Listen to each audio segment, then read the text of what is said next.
ইসরায়েলের ৫টি শহরে ক্ষেপণাস্ত্র হামলা চালিয়েছে ইরান। লক্ষ্যবস্তু করা হয় ডিমোনা, আরাদ, ইলাদ, বীরশেবা ও কিরিয়াত গাত শহরের সামরিক স্থাপনা ও নিরাপত্তা কেন্দ্রগুলোকে। এসব হামলায় ২০০-র বেশি মানুষ নিহত হয়েছে বলে দাবি করেছে আইআরজিসি। পারমাণবিক স্থাপনা থাকা ডিমোনার শহরে ক্ষেপণাস্ত্র হামলায় প্রাণ হারিয়েছেন অন্তত ৩৯ জন।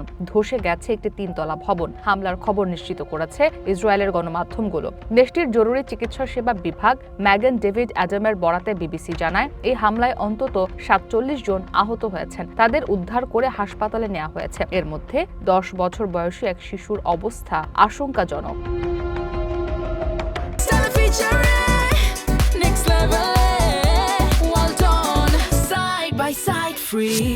ডিমোনা ছাড়াও আরাদ শহরে ইরানের ক্ষেপণাস্ত্র হামলায় আহত হয়েছেন অন্তত ৮৮ জন। এর মধ্যে ৫ বছর বয়সী এক কন্যা শিশু সহ ১০ জনের অবস্থা আশঙ্কাজনক এবং ১৯ জনের অবস্থা গুরুতর বলে জানা গেছে। এ ঘটনায় আরাদ শহরের একটি হাসপাতালে তাৎক্ষণিক জরুরি অবস্থা ঘোষণা করা হয়েছে। হামলা কবলিত স্থানে ব্যাপক ক্ষয়ক্ষতি হয়েছে বলে এক বিবৃতিতে জানিয়েছে ইসরায়েলের অগ্নি নির্বাপন সেবা বিভাগ।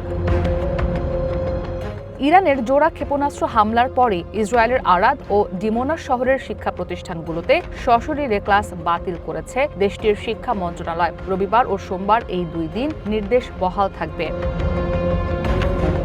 এদিকে আরাদ শহরে হামলার পর উদ্ধার ও জরুরি তৎপরতা বাড়ানোর নির্দেশ দিয়েছেন ইসরায়েলের প্রধানমন্ত্রী বেঞ্জামিন নেতানিয়াহু। এক বিবৃতিতে তিনি বলেন, বর্তমানে মাঠে কর্মরত জরুরি ও উদ্ধারকারী বাহিনীগুলোকে আরও শক্তিশালী করা হচ্ছে। হামলার পর তিনি আরাদ শহরের মেয়রের সঙ্গে কথা বলেছেন। এই ঘটনাকে শহরটির জন্য অত্যন্ত কঠিন এক সন্ধ্যা বলে বর্ণনা করেছেন প্রধানমন্ত্রী নেতানিয়াহু। এ সময় দেশের মানুষকে নিরাপত্তা নির্দেশনা মেনে চলার আহ্বান জানান তিনি।